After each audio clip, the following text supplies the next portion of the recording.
Assalamualaikum warahmatullahi wabarakatuh. Waalaikumsalam warahmatullahi wabarakatuh. Bismillah, alhamdulillah. Salatu wassalamu ala rasulillah wa ala alihi wa sahbihi wa mawala. La hawla wa la quwata illa billah. Rabbi shrah li sadri wa yassir li amri wahlul 'uqdatam min lisani yafqahu qawli amma ba'du. Teman-teman sekalian, pada pagi menjelang siang ini, alhamdulillah kita bisa bertemu kembali di mata kuliah konseling komunitas. Beberapa makalah atau presentasi sudah diketengahkan oleh teman-teman yang terdahulu dan itu memberikan gambaran kepada kita tentang aneka ragam komunitas yang sudah dipaparkan, bahwa komunitas pada dasarnya merupakan sebuah pendekatan untuk kita bisa lebih mencermati persoalan-persoalan sekaligus juga solusi yang mengedepankan tentang cara pandang yang melibatkan lingkungan atau sistemik dari berbagai sudut pandang. Oleh karena itu kita cukup bersyukur di mana beberapa komunitas sudah dibahas dan mendapat gambaran tentang sudut pandang yang tadi saya maksudkan. Beberapa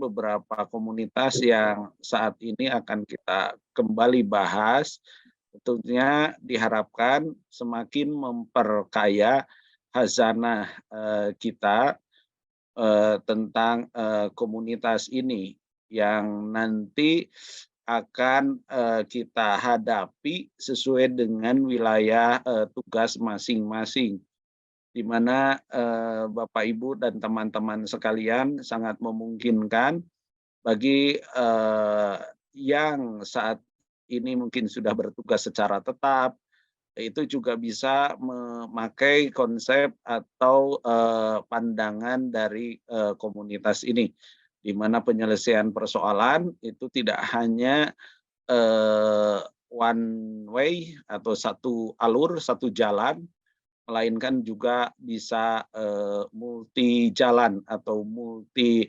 perspektif, multi pandangan, multi arah, di mana persoalan-persoalan yang kita hadapi atau mungkin juga potensi yang ada itu bisa dikembangkan dengan keterlibatan berbagai pihak.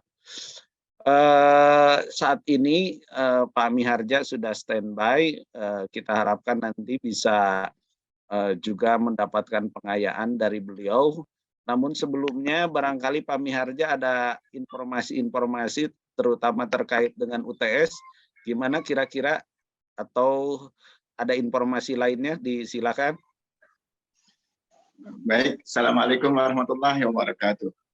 Waalaikumsalam wabarakatuh. Yang berbahagia Bapak Dr. Haji Aib Kusnawan, juga seluruh mahasiswa yang pandai-pandai. Kita senang sekali Allah pertemukan kembali di dalam majelis ilmu, majelis yang dalam teologi agama Islam itu dibangga-banggakan di alam malakut, dan Allah menurunkan rahmat melalui ilmu ini. Maka tentu karena ini dimensinya adalah religius, walaupun kajiannya keilmuan, maka kita tentu mulai dengan ucapan Bismillahirrahmanirrahim, dan kita menautkan ilmu itu agar apa yang kita pelajari ini menjadi bagian daripada keberkahan ilmu yang Allah berikan kepada kita semua. Tadi kita sudah menyimak apa yang disampaikan oleh Pak Aeb berkaitan dengan topik-topik yang telah kita pelajari, dan itu memberikan suatu kontribusi yang besar dalam topik besar mata kuliah kita berkaitan dengan konseling komunitas. Kemudian yang berkaitan dengan kalender akademik, kita sudah dapat edaran. Jadi di akhir tahun ini kita ada jadwal ujian tengah semester. Ya, mungkin hari apa kita jadwalkan. Kalau boleh saya usul, misalnya hari Jumat gitu ya, atau hari Sabtu gitu, agak sore lah nggak apa-apa, atau agak malam pada Isya juga tidak apa-apa. Kita izin misalnya disetujui ada link soal yang itu bisa diisi di dalam link itu gitu ya, tidak menggunakan paper test. Kemudian pada akhir Januari itu sudah ada ujian tengah semester, ujian akhir semester kalau lihat di kalender demikian. Kemudian untuk semester 2 kan dimulai di bulan Februari. Dan ini adalah satu rangkaian akademik yang kita perlu ikuti tentu ya. Dan ini mohon petunjuk juga dari Pak Dr. Aep, apakah perkuliahan kita yang karena kan kalendernya agak panjang sampai Januari itu. Jadi apakah pertemuan kita ini hari ini misalnya 6 atau cukup 3 saja gitu ya. Kemudian diskusinya diperpanjang gitu. Sehingga kita masih punya kelompok untuk di minggu yang berikutnya sebagai suatu kajian yang kita bahas kembali gitu ya. Dan ini kan tentu untuk materi ujian tengah semester mungkin dari pertemuan pertama sampai kepada presentasi yang 6 topik di minggu itu. Jadi kira-kira 6 ditambah berapa 4 gitu ya, di 10 topik sampai ujian tengah semester. Kemudian dari minggu kemarin sampai minggu ke depan itu masuk kepada materi ujian berikutnya. Sepertinya demikian kalau berkaitan dengan agenda ujian tengah semester mengenai schedule dan materi ujian. Barangkali ada pandangan lagi dari Pak Aep. Baik, saya sependapat dengan tawaran Pak Miharja tadi. Jadi untuk kali ini boleh nanti cukup 3 pemateri dulu, dan mungkin Pak Miharja bisa menyiapkan UTS untuk di akhir minggu ini, dan nanti bisa dilanjut dengan pertemuan berikutnya.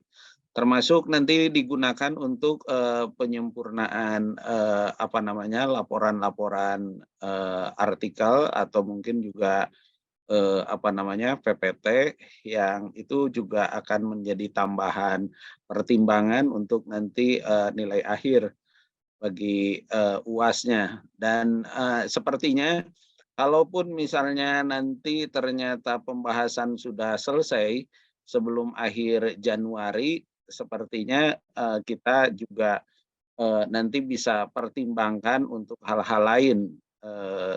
Yang jelas bahwa materi sudah kita sampaikan dan kita bahas, itu juga berarti kewajiban kita sudah mencapai capaian yang kita targetkan. Tinggal nanti kita rumuskan kira-kira menjelang akhir ujian itu bentuknya, apakah ujian tulis, apakah ujian kembali kayak UTS seperti ini, atau bisa jadi hari-hari atau minggu-minggu menjelang akhir Januari itu dipakai untuk persiapan ujian, di mana nanti pengumpulannya pas waktu ujian gitu. Jadi relatif agak panjang bagi teman-teman untuk mengerjakannya, dan nanti mungkin bentuk dari apa yang ditugaskan itu kita rumuskan kemudian. Sepertinya begitu Pak Miharja ya? Baik, kemudian begini juga, kan itu kita sepakat bahwa apa yang dipresentasikan itu, ini kan direkod ya, kemudian rekodnya kan keseluruhan di awal sampai akhir. Nah ini yang keseluruhan itu kemudian di-split gitu ya, di-split menjadi milik masing-masing. Jadi yang ada presenternya itulah dibuat materi rekaman yang kurang lebih 8 atau berapa 10 menit. Kalau misalnya ada yang kurang gitu ya, atau ada noise misalnya, itu boleh direkam ulang yang menggunakan Zoom rekamannya. Dan kemudian rekaman itu di-share di mana di YouTube misalnya ya, kemudian linknya dikumpulkan ke grup kelas dan baru di-sharekan kepada kami gitu ya untuk dasar penilaian tugas mandiri gitu. Nah, dari perkuliahan kita. Dan itu pun akan menjadi suatu keabadian bahwa kita pernah kuliah gitu ya. Karena di YouTube kan tidak bisa dihapus, tidak di-share kecuali oleh pemiliknya dihapusnya. Dan ini di minggu yang di 6 pertemuan pertama kita sudah dapat linknya dan itu sudah di-split ya oleh Kak Ilman. Bagus sekali, tinggal oleh masing-masing itu dikreasi gitu ya. Misalnya tampilan pertamanya nama bersangkutan, atau di bawahnya misalnya kalau diperlukan ada nama dosen pengampulnya. Gitu ya. Kemudian ada juga yang perlu disempurnakan, apa itu PPT kita ini setiap slide itu 2 bahasa. Jadi bahasa aslinya dalam bahasa Inggris, kemudian baru bahasa Indonesianya. Ya kan? Karena masih ada PPT yang seluruhnya dalam bahasa Indonesia. Dan kita tidak begitu meyakini gitu ya apakah terjemahan itu sudah tepat atau belum gitu karena sumbernya dari bahasa Inggris ya kan. Jadi tapi itu hanya beberapa orang saja yang PPT-nya seluruhnya dalam bahasa Indonesia. Jadi kita harapkan bahwa satu slide itu 2 bahasa. Barangkali demikian kita bisa sudah boleh masuk ke materi berikutnya barangkali ya. Kalau misalnya dipandang hari ini 2 pun nggak apa-apa. Kalau itu diskusinya panjang gitu ya. Jadi kita presentasi, diskusi, barangkali begitu ya Pak Abja. Ya, silakan. Nah, Kembali ke moderator, silakan. Pak Ateng atau siapa?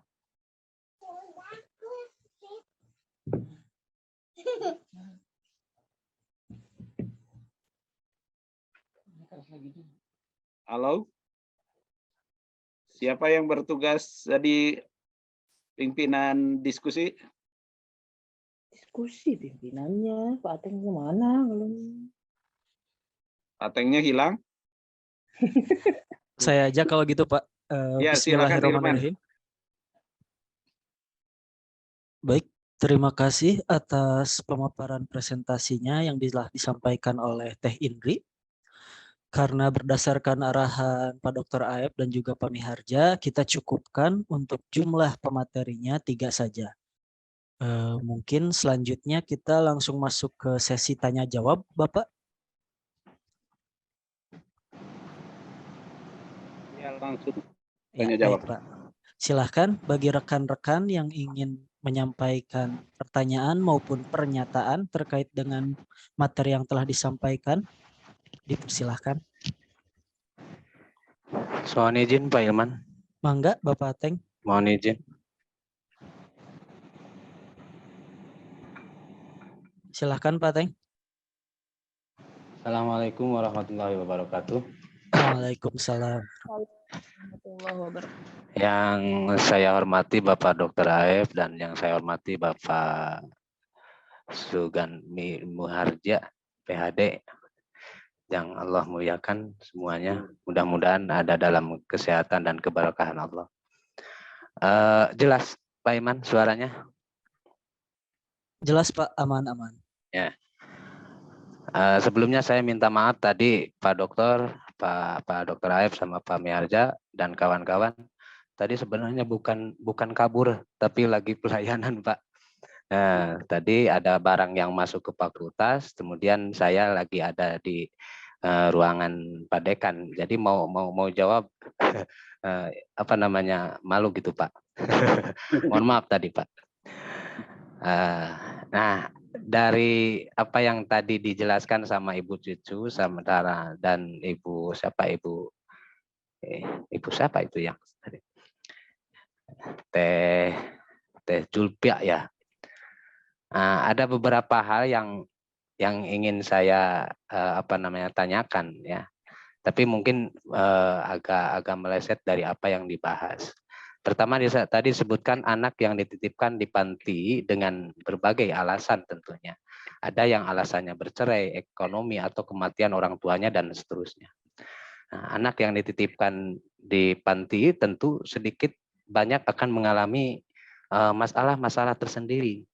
Misalkan karena kurang kasih sayang si anak jadi banyak pendiam atau bisa jadi suka marah. Nah, dari masalah tersebut, maka lahirlah konsep bimbingan konseling bagi anak di panti asuhan.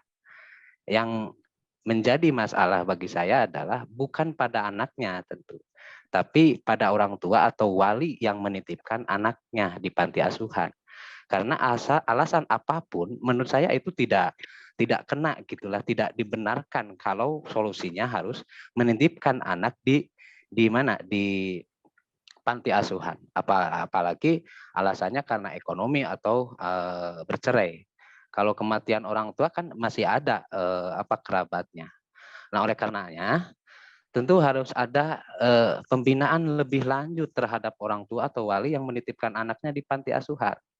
Nah, yang ingin saya tanyakan, kalau mungkin kalau ada dalam bahasan jurnal itu, bagaimana proses bimbingan dan konseling diterapkan terhadap orang tua atau wali yang mengalami masalah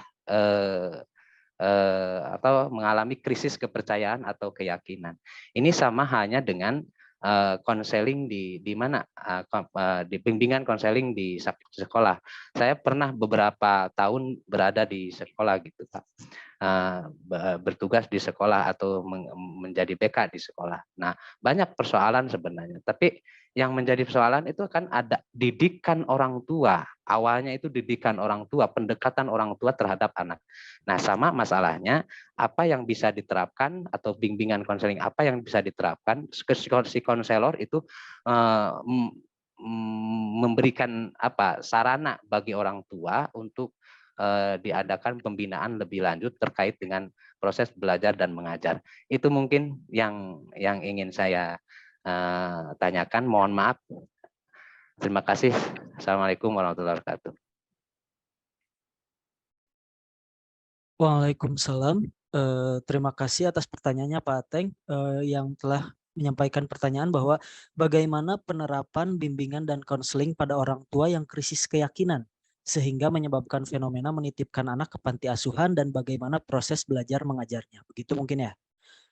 Kepada pemateri yang bersangkutan bisa langsung memberikan jawabannya. Ya, baik. Terima kasih Kang Ilman. Dan terima kasih juga untuk tanggapan dan pertanyaannya ya dari Pak Ateng. Untuk pertanyaan dari Pak Ateng yang disampaikan bahwa apakah di dalam jurnal yang sudah direview itu adakah pendekatan untuk layanan konsultasi atau konseling terhadap orang tua ya sebagai pihak yang menitipkan anak kepada panti asuhan.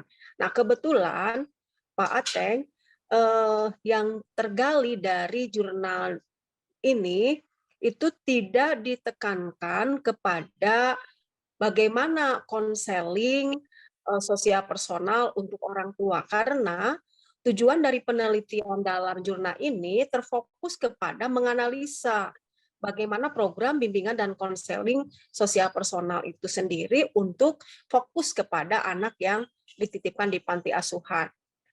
Memang ini jelas berbeda dengan konsep bimbingan konseling di sekolah, ya.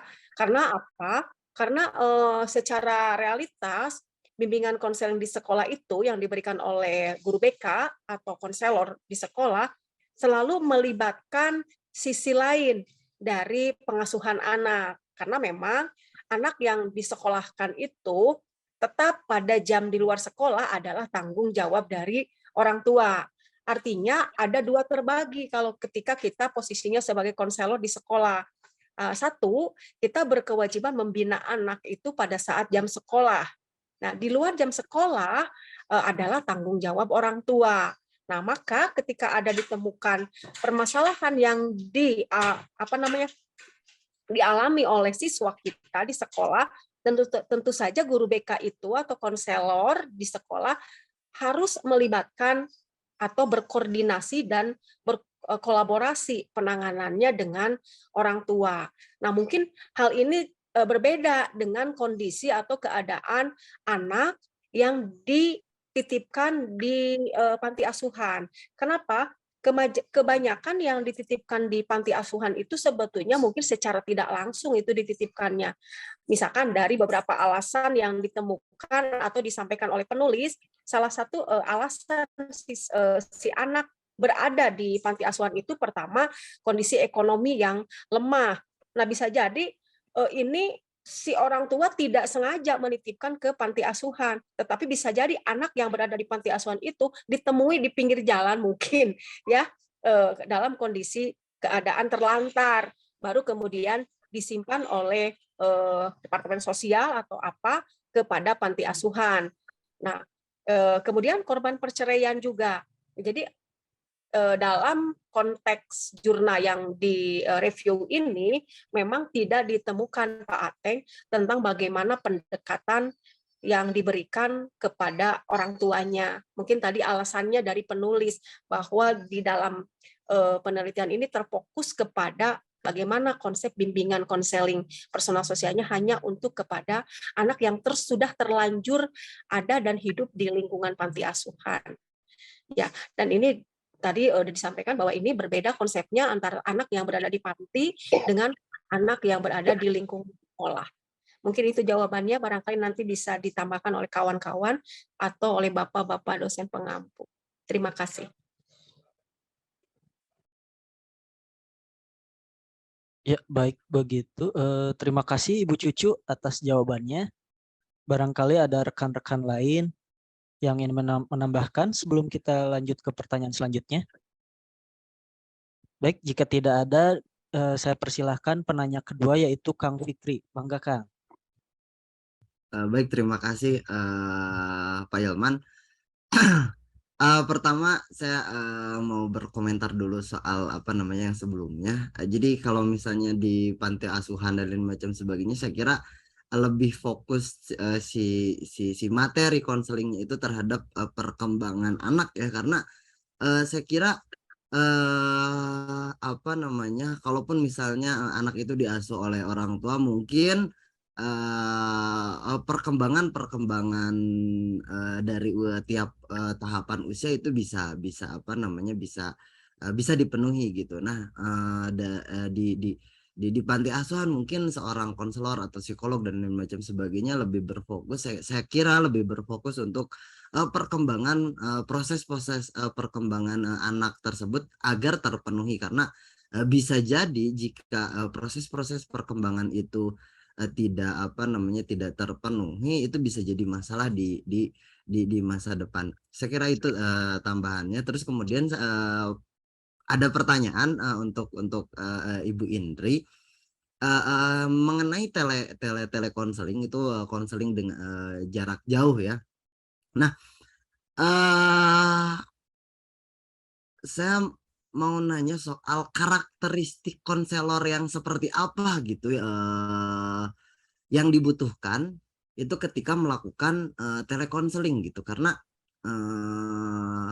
tidak tatap muka, terus kemudian apa namanya jaraknya jauh juga, ya banyak hal yang apa namanya yang baru ya di telekonseling. Jadi saya kira karakteristik konselor seperti apa sih yang dibutuhkan ketika melakukan telekonseling. Saya kira itu pertanyaannya, Kang Ilman. Terima kasih. Baik, terima kasih. Pertanyaan dari Kang Fikri ditujukan kepada Teh Indri mungkin ya, berkaitan dengan telecounseling, karakteristik konselor seperti apa yang dibutuhkan dalam penerapannya. Ya, betul. Silahkan kepada pemateri. Terima kasih buat Kang Fikri untuk pertanyaannya.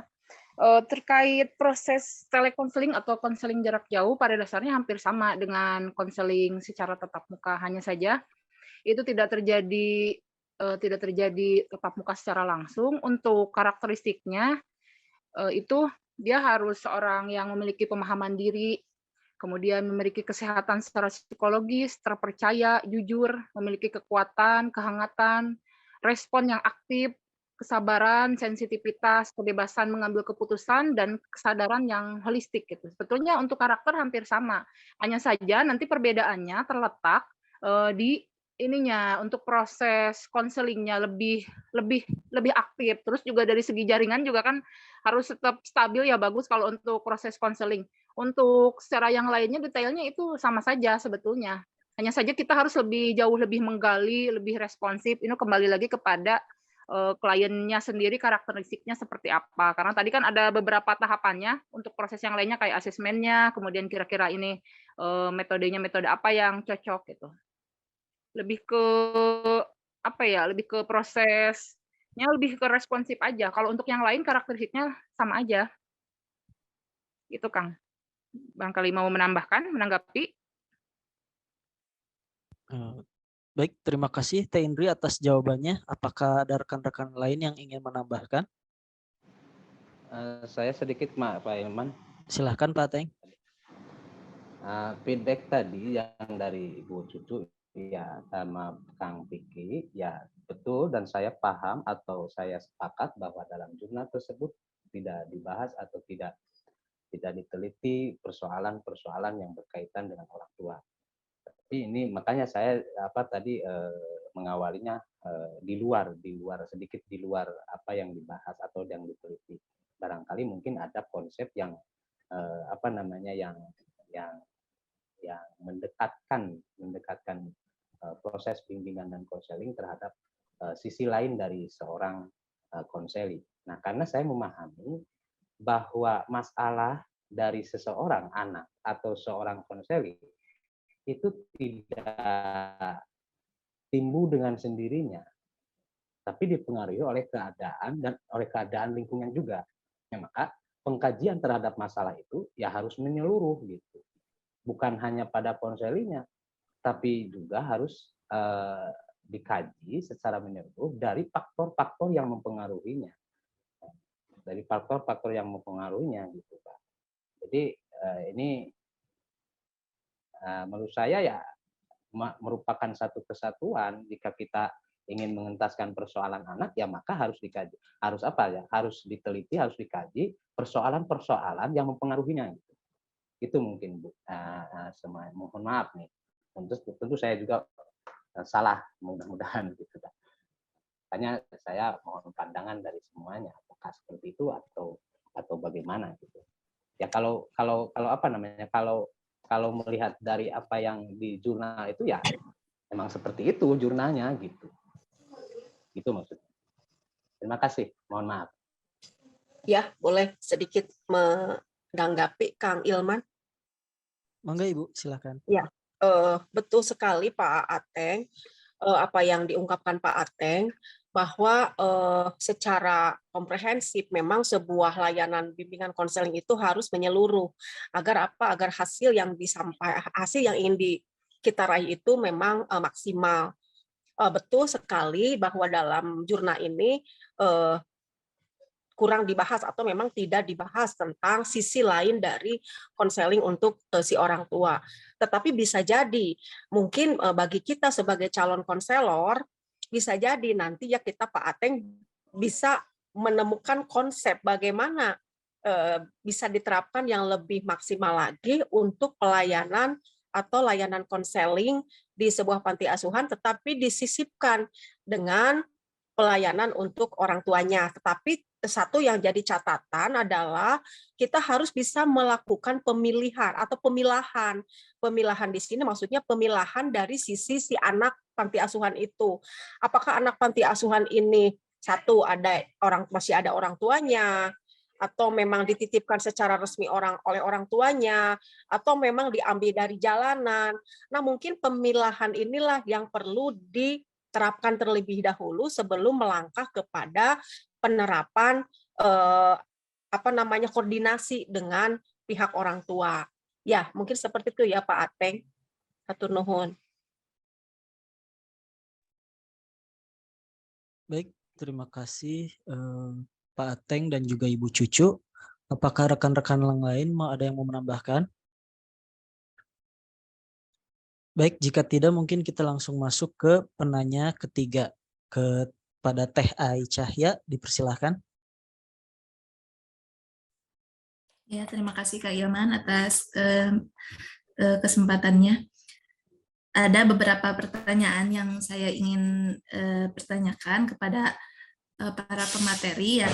Yang pertama itu mungkin kepada Bu Cucu. Kalau saya menanggapi dari pertanyaan Pak Ateng, setelah melihat beberapa program yang tadi dibahas oleh Bu Cucu di panti asuhan itu, programnya itu kan muhadharah, tahfidz, fikih, tahlil, robibul hadad.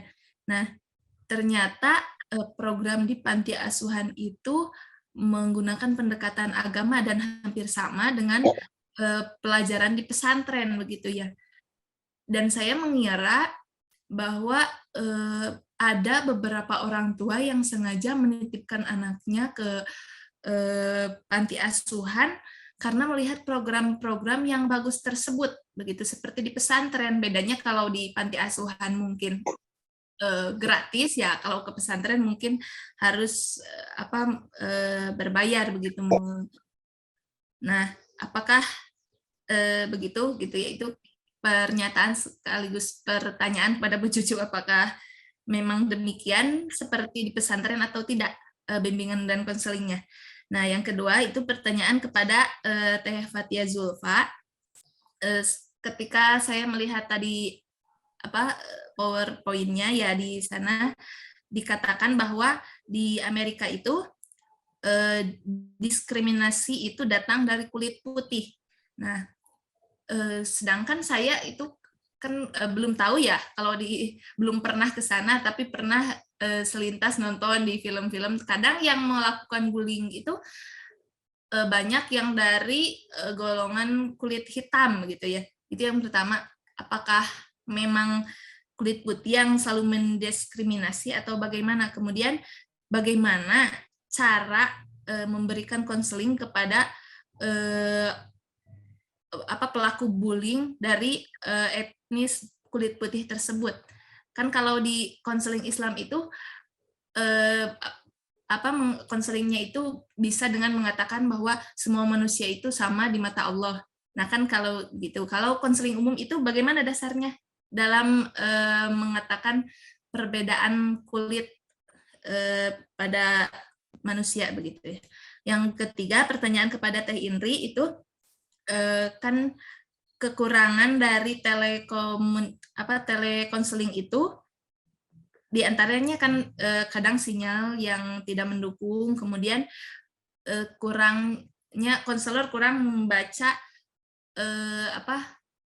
tingkah laku konseli begitu ya, secara psikologi mungkin karena dari internet jadi kurang memahami bagaimana gerak-gerik konselingnya ya, kadang begitu. Nah, seberapa berhasilkah di jurnal tersebut, apakah ada penelitian seberapa berhasilkah telekonseling tersebut, apakah sudah ada risetnya gitu. Demikian yang saya pertanyakan. Terima kasih. Baik, terima kasih atas pertanyaannya yang disampaikan oleh Teh Ai. Yang pertama mungkin ditujukan pada Bu Cucu. Apakah ketertarikan orang tua menitipkan anak ke panti didasarkan pada sistem pengajaran yang menyerupai pesantren tapi gratis? Silahkan Ibu Cucu untuk sampaikan jawabannya. Ya, siap. Terima kasih Teh Ai ya pertanyaannya. Memang dalam tulisan ini, hasil penelitian dalam jurnal ini, ternyata bisa kita simak bahwa panti asuhan Ar-Rahmah ini dalam realitas penanganan anak asuhnya itu dengan menggunakan pendekatan keagamaan. Tadi disampaikan bahwa begitu banyak kegiatan keagamaan yang diberikan kepada anak. Tapi memang dalam jurnal ini ketika kita pelajari, direview dari awal sampai akhir, memang tidak ada penjelasan yang detail atau letterlock mengenai bagaimana latar belakang dibentuknya panti asuhan ini. Hanya dituliskan saja bahwa panti asuhan ini namanya Ar-Rahmah, didirikan tahun sekian, dengan luasnya sekian, dan tidak ada latar belakang apakah tujuan pendirian dari panti asuhan ini untuk memfasilitasi titipan anak dari orang tua atau tidak. Itu yang kurang dibahas dalam jurnal ini mengenai tempat dari tempat dari penelitiannya. Gitu. Jadi tidak ada gambaran dari tempat penelitiannya seperti apa, tidak ada.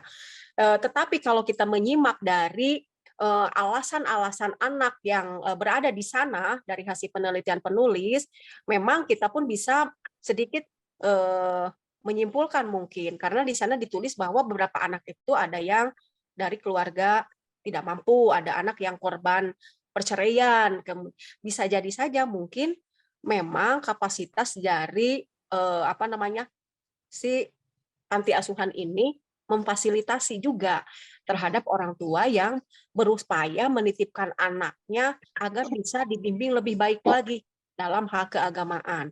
Nah, seperti itu ya Teh Ayu, karena memang melihat dari konsep bimbingan konselingnya lebih kepada pendekatan-pendekatan agama. Begitu mungkin jawabannya. Terima kasih. Baik, terima kasih Bu Cucu. Untuk pertanyaan kedua ditujukan pada Neng Fatia. Apakah kulit putih selalu mendiskriminasi dan bagaimana cara konseling pada pelaku bullying terkait dengan adanya perbedaan ras? Pada Fatia, dipersilahkan. Ya, pertanyaan yang bagus dari Bu Ai Cahya. Bismillah, saya akan menanggapi. Sepengetahuan saya, kan di sini di jurnal ini menjelaskan bahwa remaja Latino ini kan posisinya sebagai minoritas ya di Amerika Serikat. Maka dari itu di sini yang posisi terkena diskriminasinya itu remaja Latin oleh ras kulit putih, yakni masyarakat Amerika Serikat. Nah, maka dari itu dalam kasus ini yang mendapatkan diskriminasi itu ras kulit hitam. Selanjutnya bagaimana solusinya ya terkait konseling yang diberikan. Yang pertama itu mungkin penerapan hak asasi manusia. Jadi meskipun remaja Latin itu menjadi masyarakat minoritas, mereka itu mempunyai hak asasi manusia di negara Amerika Serikat. Kedua yaitu menggunakan konseling komunitas, bahwa seluruh suku, bangsa, negara di dunia ini memiliki haknya untuk mendapatkan konseling komunitas di negara lain. Mungkin jawaban saya segitu. Terima kasih kepada Bu Ai Cahya atas pertanyaannya. Baik, terima Boleh kasih. menambahkan Pak Ilman? Silakan Kang, mangga. Kalaupun misalnya dilihat di film bahwa orang kulit hitam itu yang sering membuli, itu mungkin hanya di film ya Bu Ai ya. Karena biasanya ya yang minoritas tuh biasanya yang selalu dibully atau yang berbeda ya. Kayak di Indonesia kita punya slogan Bhinneka Tunggal Ika, tetapi yang beda yang dibully gitu kan. gitu. Terus kemudian konselingnya itu bisa menggunakan juga konseling kelompok gitu, kayak misalnya kayak bisa dengan teknik role play gitu kan, disatukan tuh antara mahasiswa yang berkulit putih dengan siswa yang berkulit hitam gitu kan. Jadi materi-materinya soal empati gitu kan, misalnya kayak gitu. Terus biar orang, karena kan problem bully itu bukan hanya ini bagaimana caranya orang yang dibully ini bisa tahan banting gitu kan, tetapi bagaimana si orang yang ngebulinya juga itu stop untuk membuli, dikasih juga pemahaman bahwa kita tuh mau kulitnya hitam, putih, abu-abu dan lain macam sebagainya, itu saya kira sama gitu kan, kita mempunyai hak yang sama gitu, entah itu hak untuk sekolah, hak untuk mendapatkan kesehatan, hak untuk mendapatkan proses konseling juga dan lain macam sebagainya. Saya kira itu saja tambahan dari saya. Terima kasih Pak Ilman. Terima kasih Kang Fikri dan Neng Fatia atas jawabannya. Untuk pertanyaan ketiga dari Teh Ai Cahya itu disampaikan kepada Teh Indri. Seberapa berhasilkah telecounseling berdasarkan jurnal tersebut? Silahkan Teh Indri. Baik, terima kasih. menanggapi yang sebelumnya ya, ini terkait kulit hitam, di film ya, saya jadi ini juga, sebetulnya kalau bully itu biasanya tidak melihat emang ada beberapa kepada kulit ya, rasis gitu. Tapi sebetulnya biasanya orang yang melakukan proses bullying itu yang dia ngerasa superior gitu, merasa paling pangna lah di kelas tuh gitu, misalkan kalau di sekolah atau di lingkungan dia paling dipandang gitu. Dia jadi memiliki kekuatan sehingga untuk melakukan, bullying itu terjadi. Kemarin kan di dalam bukunya Prof. Ulpi gitu kalau nggak salah, dalam risetnya ya ada dia, beliau tentang, salah satu konseling untuk mengatasi bullying. Nah, untuk menanggapi pertanyaan dari Teh Ai ini tentang konselor, bagaimana konselor memahami keadaan konseli sedangkan ini untuk proses telekonseling kan jarak jauh, tidak bisa melihat gerak-geriknya. Kalau saya melihat untuk fenomena konseling jarak jauh ini tidak 100% bagus atau istilahnya pasti ada kelemahan. Karena yang namanya online itu dengan yang offline itu pasti rasanya beda. Kayak kita kuliah aja rasanya beda, tahu-tahu lulus aja kan. Kadang kita juga nggak terlalu kenal sama teman pas ketemu, ini siapa, ini wajahnya, oh ini Kang Ilman misalkan, oh iya Neng Patia yang ini gitu. Jadi kan kita kayak bertanya-tanya kalau ketemu nih, kayak beda wajahnya di video kayak gimana pas ketemu. Jadi emang terus kecerdasan tiap orang itu berbeda-beda. Ada yang emang karakteristiknya dia senang kinestetik, makanya ada yang kalau yang jago olahraga kan diarahinnya ke kinestetik olahraga gitu. Kemudian ada yang audio cukup dengan mendengarkan saja dia udah masuk belajarnya, termasuk dalam proses konseling juga ada yang orang hanya mendengarkan aja penjelasan misalkan dari konseli ataupun dari konselornya dia sudah memahami. Ada yang harus visual, harus ada gambar dulu, video gitu, misalkan tentang video-video motivasi sehingga dia tergugah. Nah, sehingga ini menjadi PR selaku kita buat konselor ya. Jadi ada PR besar gitu. Karakter kita kan tiap orang itu pasti berbeda, ada yang kecerdasannya kemana gitu, tapi kita dituntut untuk menguasai kecerdasan itu sehingga kita menjadi lebih multi talent gitu, lebih memahami, lebih peka, lebih sensitif dalam menghadapi klien, karena klien itu sendiri kan ada yang istilahnya belum ditanya udah nyerocos duluan, wah kita udah bisa nyimpulkan panjang kali lebar. Ada yang harus ditakol heula baru ngejawab orangnya tuh. Kalau nggak ditanya ya udah diem, berarti kan harus ada pendekatan-pendekatan dan teknik-teknik konseling juga kita harus istilahnya menguasai tidak hanya satu dan istilahnya harus menguasai banyak hal. Apakah ini kira-kira perlu menggali dengan teknik psikoanalisa, apakah dengan REBT, atau dengan pendekatan-pendekatan yang lainnya gitu. Tapi yang saya garis bawahi di sini untuk proses telekonseling ini adalah pada masa pandemi gitu yang dapat ditarik kesimpulan dari jurnal ini, istilahnya daripada tidak ada proses konseling gitu, karena kan dilarang, jangankan konseling gitu, kita aja yang mau kerja, istilahnya sesuatu yang wajib, itu nggak boleh sampai ada istilahnya kerja dari rumah kan, yang usaha aja kayak saya nggak bisa ngapa-ngapain, tak berdaya gitu, apalagi istilahnya hanya proses konseling kan itu istilahnya sunnah lah gitu, wajibnya aja dilarang apalagi yang sunnah. Istilahnya yang sunnah itu istilahnya daripada tidak ada sama sekali proses konseling gitu, kenapa enggak gitu dari pihak konselor menghadirkan layanan konseling jarak jauh ini. Ini tujuannya itu sendiri agar minimal bisa mengurangi permasalahan-permasalahan mereka gitu, permasalahan khususnya ini untuk di lembaga pemasyarakatan sehingga mampu ditangani gitu.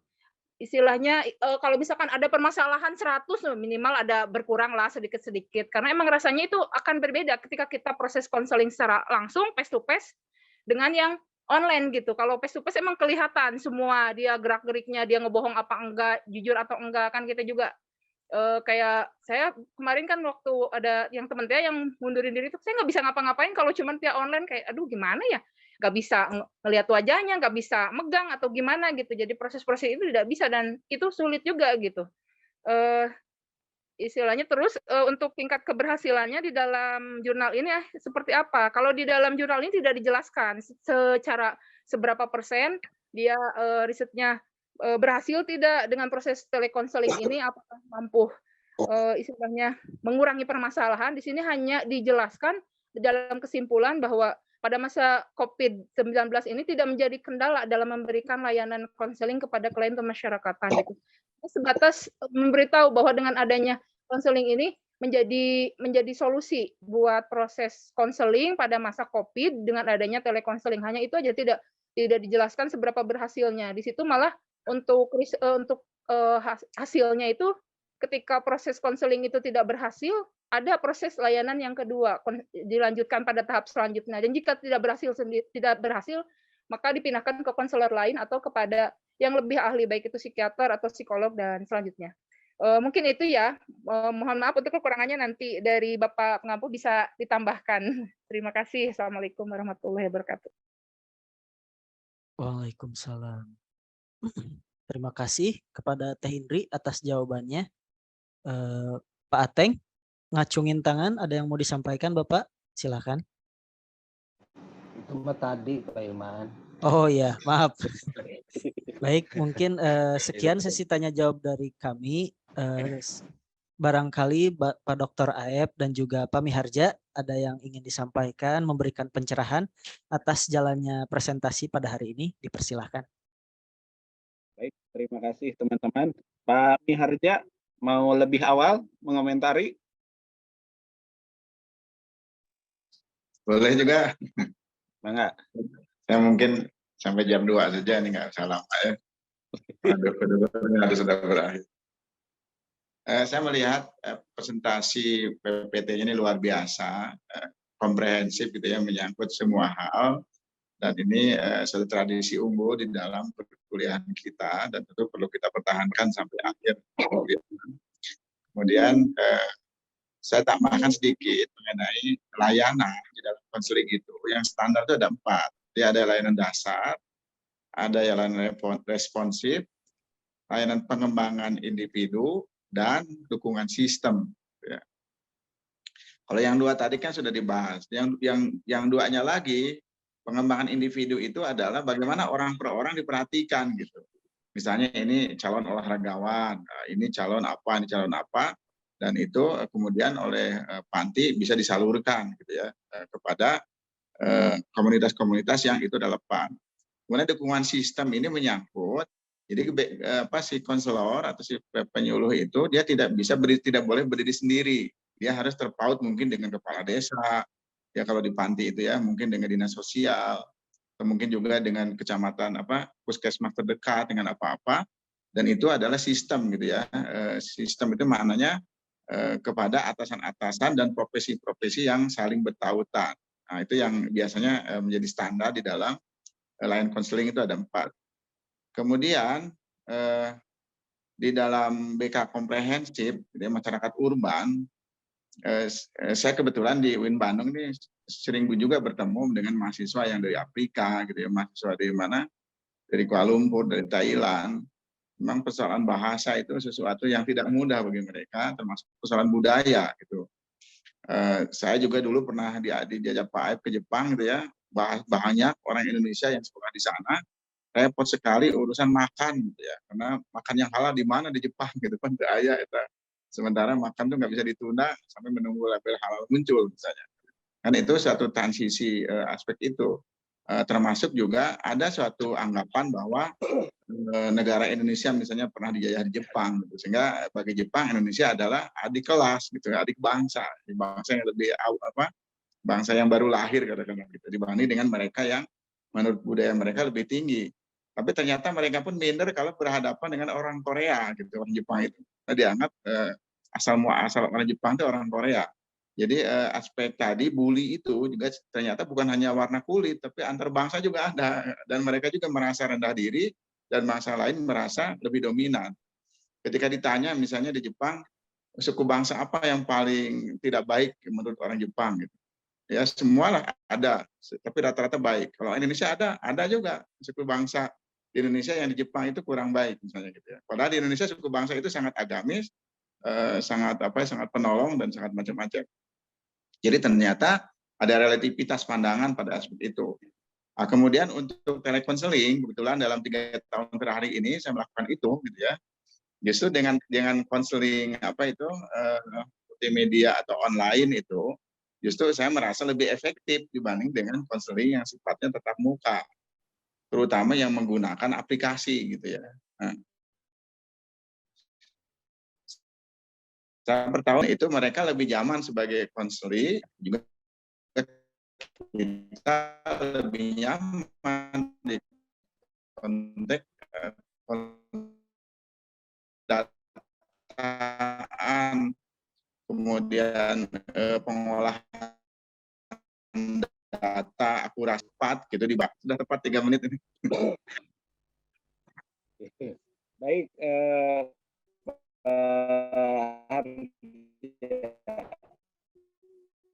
luar biasa. Saya menambahkan juga sedikit bahwa ketika terkait dengan layanan itu kita bisa di antara sekian banyak pendekatan itu kita bisa juga menggunakan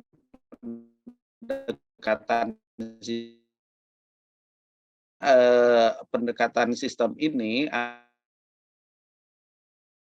atau ragam asal di mana seseorang baik itu konselor maupun juga konseli itu juga beragam adanya, termasuk misalnya ketika tadi ada perbandingan antara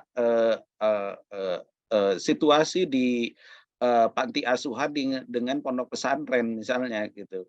Kita bisa melihat misalnya dengan konsep sistem input ini, di mana apakah sama antara input pesantren dengan misalnya input dari yang masuk ke panti asuhan.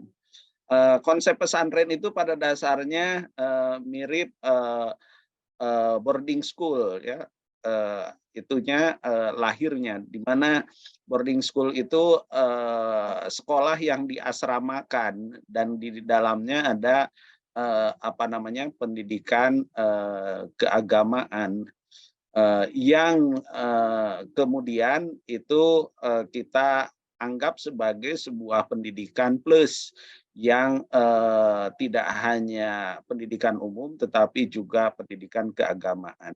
Lain halnya dengan misalnya pendidikan yang dikembangkan di panti asuhan. Panti asuhan itu lahir dari dari keprihatinan justru. Dari keprihatinan yang itu kemudian memunculkan kepedulian. Kepeduliannya yaitu tergerak dengan surat Al-Maun itu. Jadi kepedulian beberapa pihak orang untuk kemudian melakukan sebuah aksi yang itu pada dasarnya membantu negara, karena secara mendasar sesungguhnya anak yatim, fakir miskin itu kan menurut undang-undang itu diurus oleh negara sebetulnya. Tapi keterlibatan dari warga masyarakat untuk juga terlibat dalam rangka kepedulian itu kemudian mewujud diantaranya dalam bentuk sejumlah panti asuhan yang kemudian itu juga menjadi binaan. Dulu itu ada departemen sosial. Nah, karena latar belakang keprihatinan itu, maka karakteristik input yang ada atau masuk ke ke panti asuhan menjadi memiliki corak khusus. Mereka banyak yang anggaplah memiliki keunikan-keunikan yang itu dilatar belakangi karena sejumlah masalah. Jadi anak-anak yang masuk ke panti asuhan, walaupun tadi THI misalnya memungkinkan ada juga yang tertarik ke panti asuhan dari kalangan biasa, tapi mayoritasnya justru mereka yang justru terpapar dengan sejumlah masalah yang tadi digambarkan ragamnya misalnya oleh Kang Ateng atau yang lainnya gitu ya. Ada yang mungkin ditemukan di jalan, ada yang kemudian kecelakaan kecelakaan dan tidak diakui oleh orang tuanya gitu ya, nikah lahir di luar nikah, kemudian juga yatim piatu tanpa orang tua dan sebagainya. Jadi karakteristik itu dari input itu akhirnya membuat juga karakter anak-anak di panti asuhan itu menjadi di atas kenormalan atau di luar normal. mungkin mereka menjadi liar, menjadi lebih menjadi lebih pemurung dan lain sebagainya, karena memang mereka lahir dari situasi lingkungan yang memang bermasalah tadi. Oleh karena itu penanganannya itu juga menjadi khas. Barangkali nanti teman-teman ada yang juga berminat mengelola panti asuhan. Kalau dalam kacamata saya itu mirip kalau pesantren itu mirip mengelola sekolah, mirip mengelola madrasah gitu ya. Tapi kalau orang mengelola panti asuhan seperti dia siap mengelola SLB, sekolah luar biasa. Jadi ada kekhususan yang dimana dia perlu memiliki ekstra kesabaran, ekstra pengetahuan, ekstra empati dan lain sebagainya. Karena memang kekhasan tadi. Kemudian yang selanjutnya tentang ini tentang migran, saya sepakat bahwa di dalam kancah nasional maupun internasional kita juga tidak bisa mengelakkan adanya pergaulan antar bangsa.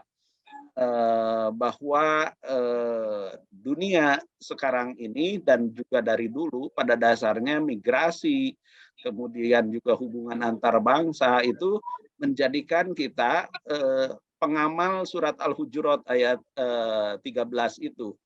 Dan karakteristik dari surat Al-Hujurat itu mengindikasikan pentingnya untuk kita saling mengenal. Dan semangat saling mengenal itulah yang kemudian menurut hemat saya perlu ditumbuh kembangkan oleh para konselor. Oleh para konselor itu, yaitu lita'arofu. Lita'arofu itu ta'aruf. Ta'aruf itu saling mengenal. Bukan cuma saling mengenal, nanti lanjutkan ke saling tafahum, saling memahami. Idealnya begitu. Setelah saling memahami, saling mencintai, tarohum. Kemudian juga ta'awun, yaitu saling menolong, dan kemudian takaful, saling sepenanggungan. Jadi semangat surat Al-Hujurat itulah yang nampaknya penting untuk ditumbuh kembangkan oleh mereka yang bergerak di bidang konselor multikultural ya, atau konseling migran seperti itu. Dan kalaupun misalnya ada masalah-masalah, jika misalnya berlainan agama, berlainan suku, dan lain sebagainya, yang tidak hanya merujuk kepada panduan satu agama tertentu, maka kesepakatan bisa dijadikan sebagai dasar. Kesepakatan antar bangsa, yaitu kesepakatan PBB, yaitu hak asasi manusia, bisa dijadikan sebagai landasannya. Dan sebagai teorinya, teori landasan teoritiknya, kita bisa mengembangkan konseling multikultural di sana menjadi jembatan teoritik untuk mengembangkannya.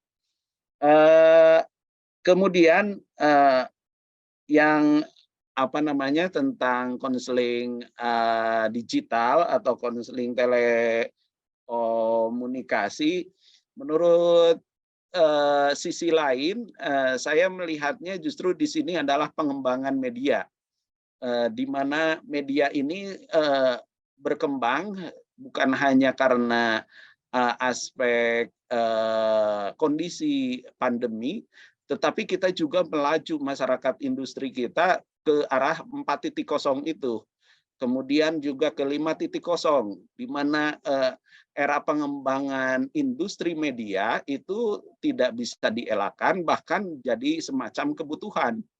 Dan menurut hemat saya, ini justru penting untuk kemudian diantisipasi oleh Sivitas Akademika BKI.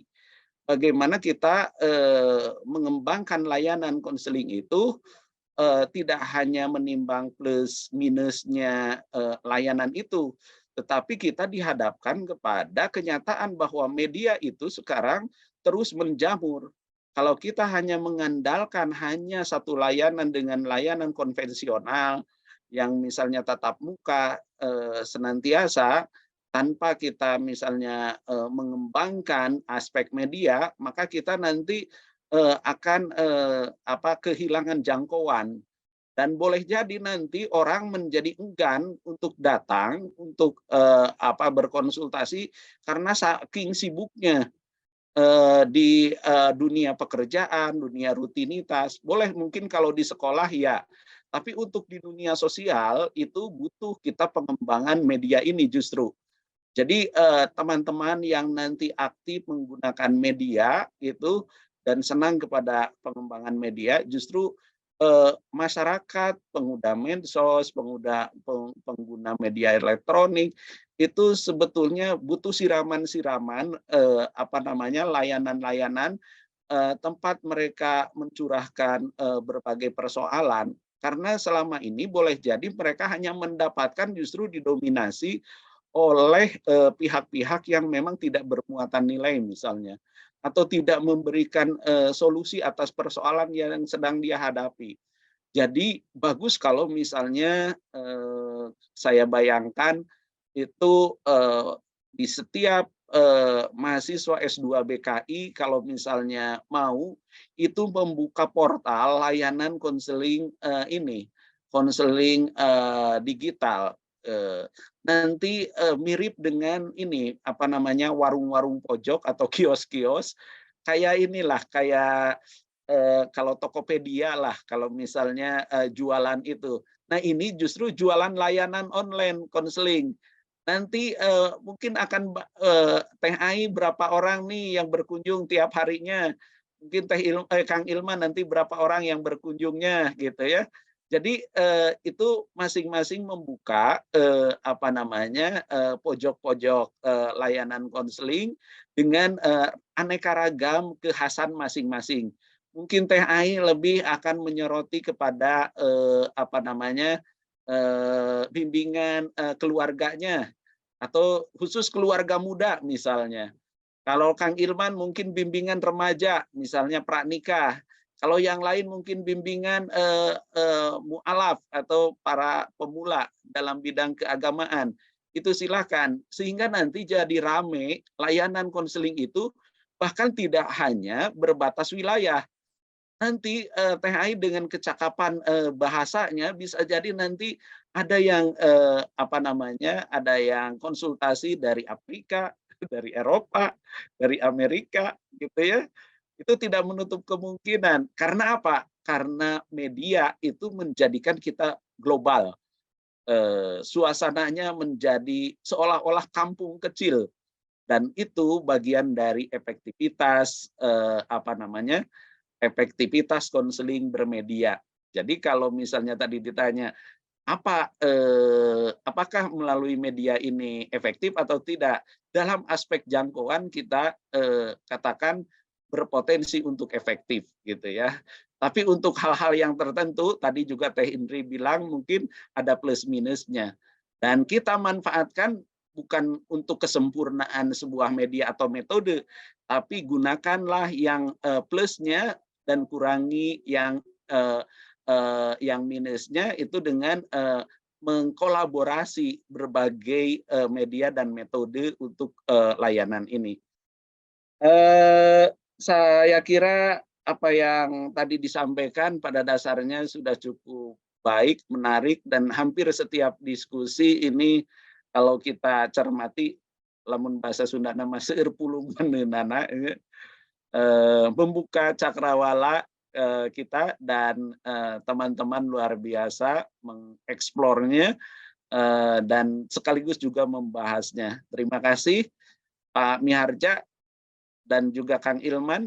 Bila ada komentar lain yang akan disampaikan kepada kami, disilakan.